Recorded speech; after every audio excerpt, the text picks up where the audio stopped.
Chapter 9. An Ear for Music. The night was black.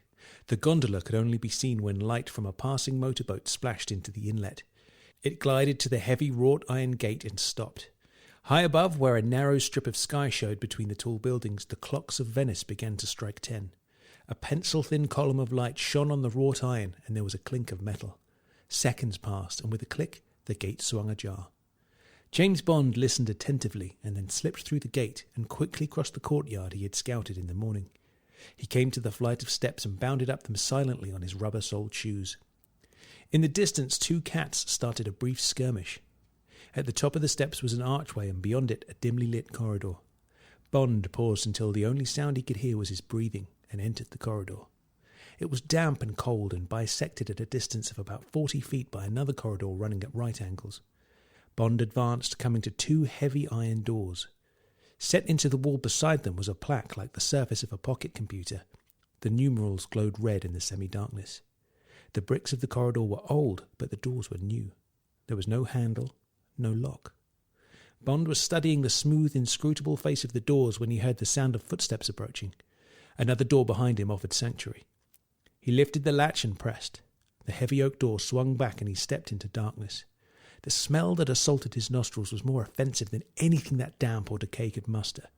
It was accompanied by a rustling sound that seemed to come from all around him. Bond had the impression of many shapes moving and of shelves stacked with sharp red eyes. The shelves held cages full of rats. Not loath to turn his back, Bond swung round and applied his eye to the crack of the almost shut door. A man wearing a white coat and carrying a sheaf of papers loomed into view. He stopped before the metal doors. With a sigh of exasperation, he raised a finger and tapped out 5 numbers on the illuminated panel.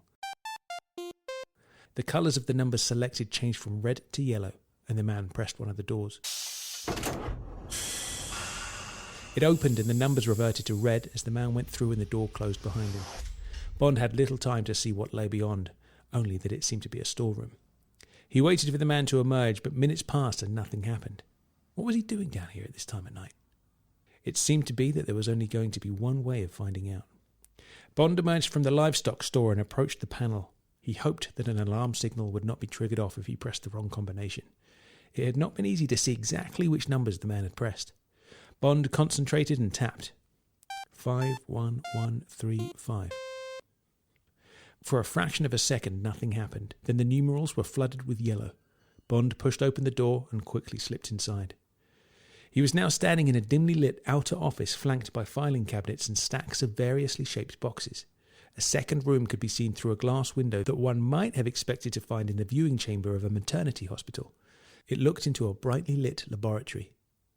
Bond advanced carefully, wondering what was going on. The reason for the rats was now obvious. They would be used in experiments. Looking across to the far wall, he could see 2 of them standing up with their paws against the bars of their cage. They were sniffing inquisitively, as if asking themselves the same questions as Bond. What was this laboratory doing in a glass factory in Venice? There was no indication that anything that was happening had a bearing on the manufacture of glass ornaments. It was just feasible that Drax might be developing some special strain of glass or plastic, but none of the equipment that Bond could see supported this conjecture. Besides the array of test tubes, beakers, balances and microscopes, the laboratory was dominated by a long and complicated distillation system that looked like a miniature oil refinery, a welter of glass pipes and coloured tubes connected to the array of bottles and retorts. The last part of the process took place within a sealed glass case, and Bond could see that the distillate was being manoeuvred by a series of mechanical arms operated by 2 scientists who crouched outside the case. One of them was the man he had watched tapping out the combination.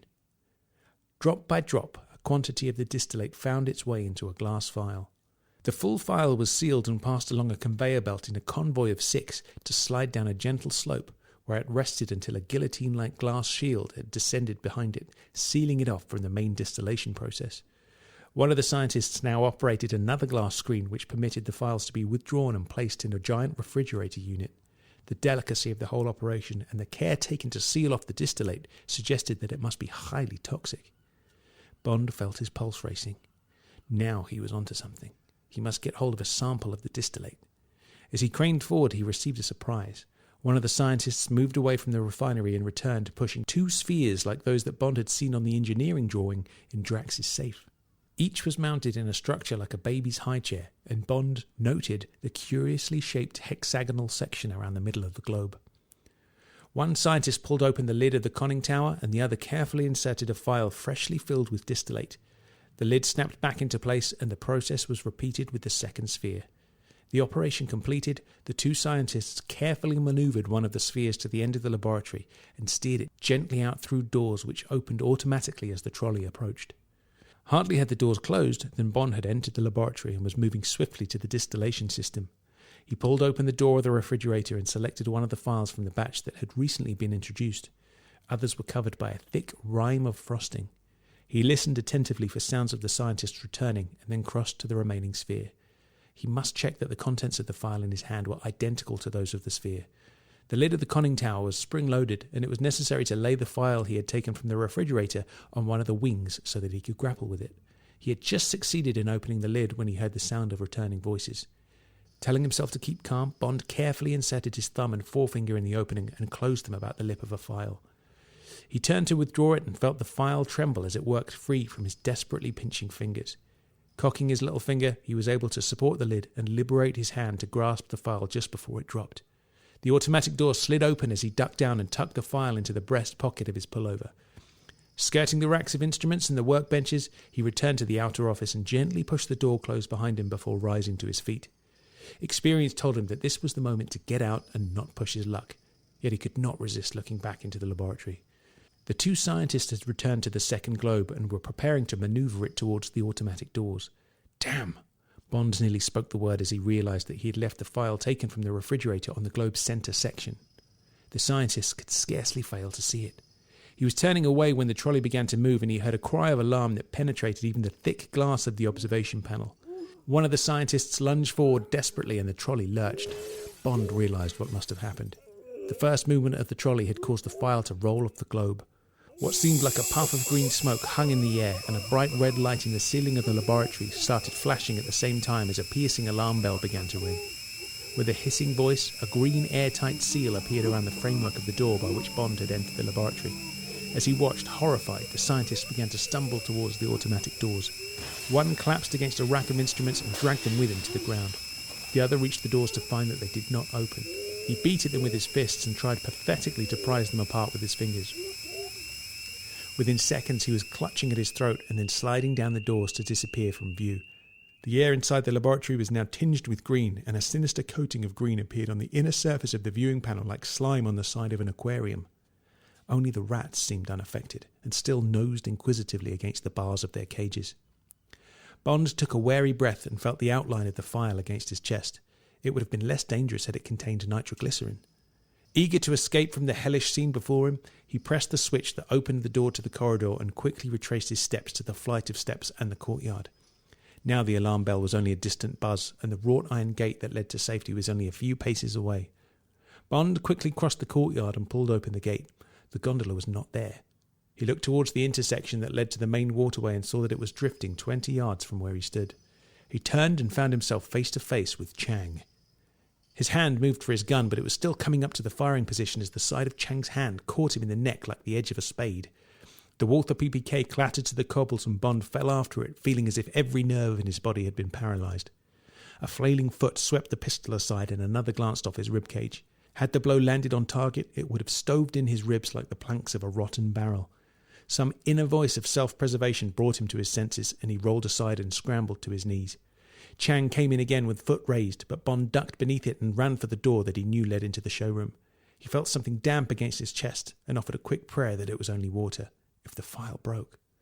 With his neck throbbing as if an electric current was being passed through it, Bond threw his shoulder against the door and turned the handle. Behind him he could hear Chang grunting in pursuit.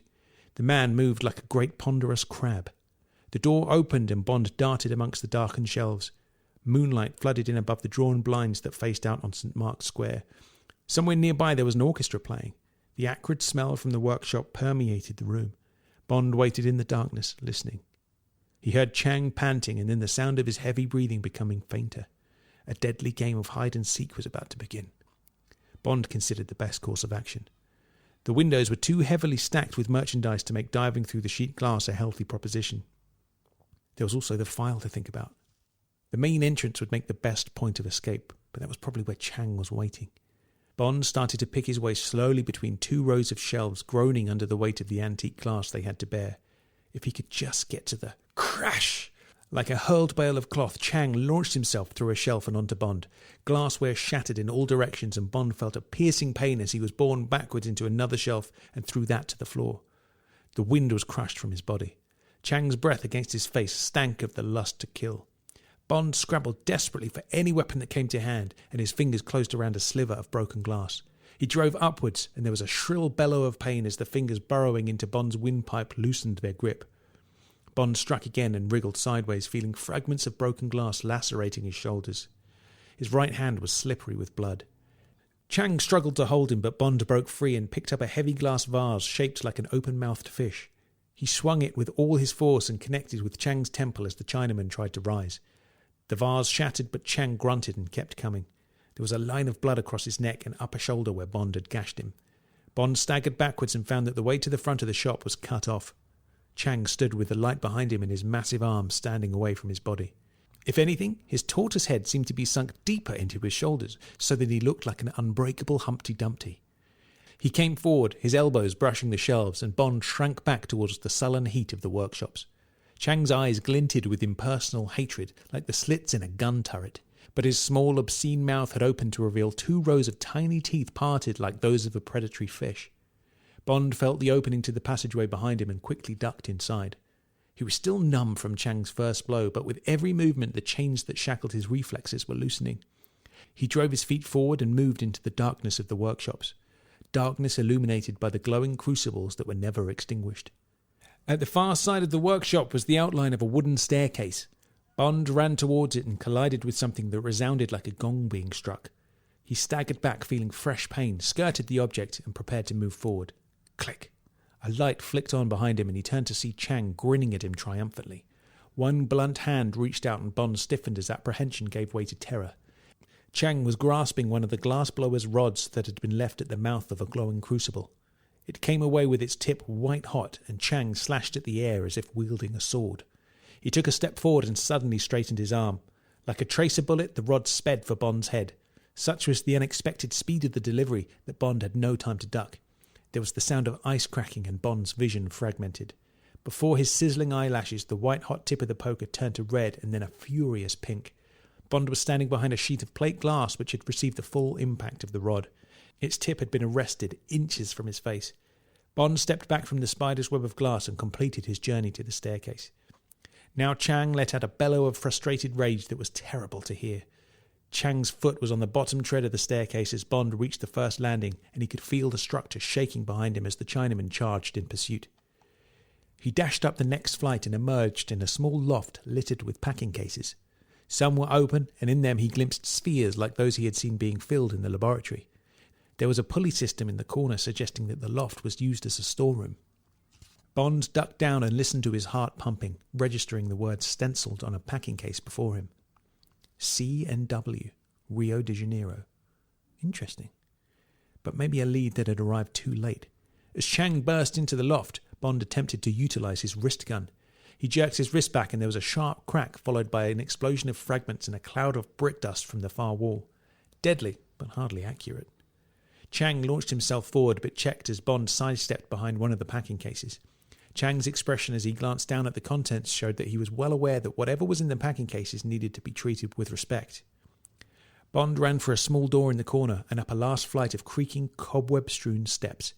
His head rose above floor level and he found himself in a room crowded with antique machinery and illuminated by a translucent circle of light picked out with Roman numerals. In a flash it came to him that he had emerged in the works chamber of the clock tower. He was standing behind the clock face. The pulleys, cogwheels and chains that surrounded him were all working parts of the clock. There was no way out of the chamber apart from the staircase by which he had entered. Here he must stand and fight. Pulling back a bunch of chains, he swung them in Chang's face as the Chinaman's head appeared above floor level. The effect was no more than that of a goad on an elephant. Chang roared his rage and blundered through the chains as if they were a bead curtain. A swinging blow broke through Bond's guard and seemed to lift his head a couple of inches from his shoulders. Again, the numbing sensation set his teeth on edge and momentarily paralysed the right side of his body. He dropped his shoulder and lashed out with a left hook that struck Chang flush on the side of his recessed jaw. Chang smiled. It was not the involuntary smile that a boxer gives to prove that he is hurt. It was a smile that said, "I have taken your best punch and found it less damaging than a pat on the cheek." Bond retreated into the machinery and Chang followed, the grim smile still on his face. From around them there came a whirring sound, and Bond heard one of the nearby clocks begin to strike the hour. He knew what the noise meant. The machinery was winding itself up to strike. At any moment the two Moors above their heads would start to hammer the bell as they had been doing for over 4.5 centuries. Chang's eye slits glistened in the half-light. As the machinery ground into action, he spread his elbows, preparing to strike. One arm swung back, but as Bond flinched, anticipating the blow, there was a cry of surprise. The sleeve of Chang's robe had become entangled in the turning teeth of a cog. As he spun round to tear at it with his free hand, so a second cogwheel moved into conjunction with the first and crushed his hand in its metal teeth. Chang fought to free himself as Bond snatched up a heavy weight on the end of a chain and swung it like a medieval battle weapon. The first blow crunched against the side of Chang's head, and Bond lashed out again while the two Moors began to beat out their own macabre accompaniment to the screams and the mad grinding of the machinery. With an agonized yelp of pain, Chang tore his arm free and turned to receive the full force of the metal weight against his jaw. His mangled hand pawed the air in front of Bond's face, and Bond felt warm blood sting his cheek. Chang staggered forward, desperately trying to lay hands on Bond, who fell back almost to the clock face. As Chang made one desperate rush, Bond stepped aside, lashing out again. The weight of the blow struck Chung on the back of the head, and he pitched forward, stretching out his arms to break his fall against the ghostly circle of light. There was a splintering sound and a sudden rush of night air into the room as Chang disappeared, leaving a jagged hole in the clock face. From below, the sound of the orchestra playing in the square ended as abruptly as if a needle had been lifted from a record. It was replaced by a chorus of horrified screams. Bond let the weight drop from his numbed fingers and staggered forward to peer through the opening. Chang was lying face downwards on a table that had collapsed beneath his weight. A dark stain was quickly spreading over the spotless white tablecloth. Bond ducked back to avoid the startled faces that were tilted up to him and started to move fast for the stairs. It was time to be on his way.